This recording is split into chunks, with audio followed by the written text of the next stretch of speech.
27 আগষ্টত নগাঁৱত চলিব সৰ্ববৃহৎ উচ্ছেদ অভিযান। মাইক যোগে ঘোষণা নগাঁও জিলা আয়ুক্তৰ। কাৰোবাৰ ঘৰত কোনোবাই কান্দিছে, জেচিবি এখন লৈ আমি ভাঙি দিবলৈ আমিও মানুহ, আমি বেয়া পাওঁ। বেদখলকাৰী ঘৰ খালী কৰিবলৈ পুনৰ 4 দিনৰ সময়সীমা বান্ধি দিলে প্ৰশাসনে। 23 আগষ্টৰ পৰিৱৰ্তে 27 আগষ্টত চলিব প্ৰশাসনৰ উচ্ছেদ অভিযান। জুৰিয়াৰ জেঙনি আৰু বলিকটীয়াৰ বেদখলকৃত ভূমিত চলিব প্ৰশাসনৰ বুলডোজাৰ। পুৱা 8 বজাৰ লগে লগে আৰম্ভ হ'ব বুলডোজাৰ একশ্যন। বেদখল হৈ থকা ভূমি খালী কৰিবলৈ ৰাজচক্ৰ বিষয়াই বেদখলকাৰীলৈ জাৰি কৰিছিল জাননী।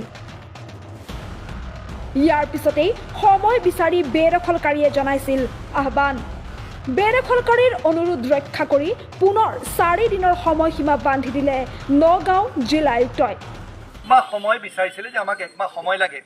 তেওঁলোকৰ লগত যেতিয়া আমি কথা পাতিছিলোঁ, কথাখিনি বুজাই দিছিলোঁ যে চৰকাৰী মাটি মানে চৰকাৰী মাটি, যোনখিনি আছে সেইখিনি এজন চৰকাৰী অফিচাৰ হিচাপে সেইখিনি মই পালন কৰিব লাগিব।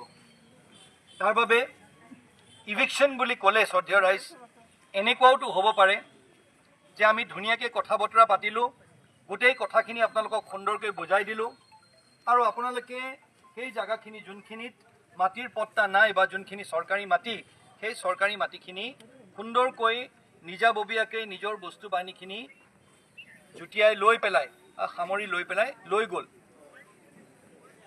ইভিকশ্যন বুলি ক'লেই আমি আহি কাৰোবাৰ ঘৰত কোনোবাই কান্দিছে, জেচিবি এখন লৈ আমি ভাঙি দিবলৈ আমিও মানুহ, আমি বেয়া পাওঁ। খালি এনে পৰিস্থিতিৰ কেতিয়া সৃষ্টি হয়, যেতিয়া নটিচ আমি দিছোঁ, চাওক আমি চৰকাৰী দায়িত্ব যোনটো আছে সেই দায়িত্ব আমি পালন কৰিব লাগিব। আৰু কাইলৈ যোনখিনি সময় দিছোঁ, কেতিয়াবা কিছুমান জেগাত এনেকুৱা হয়, আপোনালোকৰ জেগাত নহয়, কিছুমান জেগাত এনেকুৱা হয় যে কথা পতাৰ স্বত্তেও বা সময় দিয়া স্বত্তেও হয়তো কিবা কাৰণবশতঃ তেওঁলোকে সেই জেগাখিনি খালী নকৰে। তাৰ বাবে আজিৰ এই দিনটোত আপোনালোক সকলোকে মই আহ্বান জনাইছোঁ যে পৰহিলৈ হওক, আমি অহা এনেই কাইলৈৰ দিনটো আছিলে, আজি যোৱাকালি ৰাতিপুৱা আপোনাৰ স্থানীয় কিছুমান ল'ৰা মোৰ ওচৰলৈ আহিছিলে, তেওঁলোকে কৈছিলে 3টা দিন আৰু সময় লাগে। সেই 3টা দিনৰ সময় আমি দিছোঁ।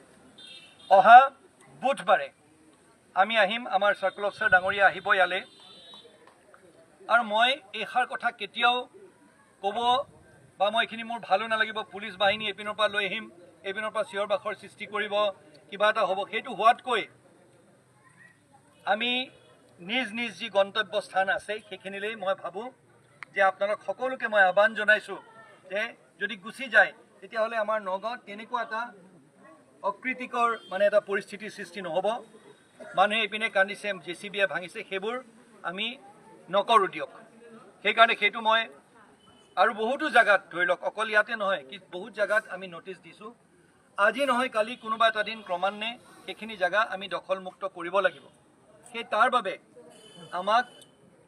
মই আপোনালোকৰ ওচৰলৈ অহাৰ মূল কাৰণটো হৈছে এইটোৱেই যে মই আহ্বান জনাব বিচাৰিছোঁ যাতে সকলোৱে অহা পৰহিলৈ ভিতৰত যাতে এই জেগা টুকুৰা নিজৰ নিজৰ বস্তুখিনি বান্ধি পেলাই লৈ যায়। ইয়াকে ক'বলৈ মই এই অনুৰোধ জনাবলৈ মই আহিছিলোঁ। আৰু মোৰ দৃঢ় বিশ্বাস যে অহা 4 দিনালৈ আমাৰ এনেকুৱা এটা পৰিস্থিতিৰ সৃষ্টি নহয় য'ত আমি এইপিনৰ পৰা ধৰি লওক চব কি হয়, তেতিয়া মই মোৰ ডিউটি পালন কৰিব লাগিব, তেতিয়া মোৰ উপায় নাই। জুৰিয়াৰ পৰা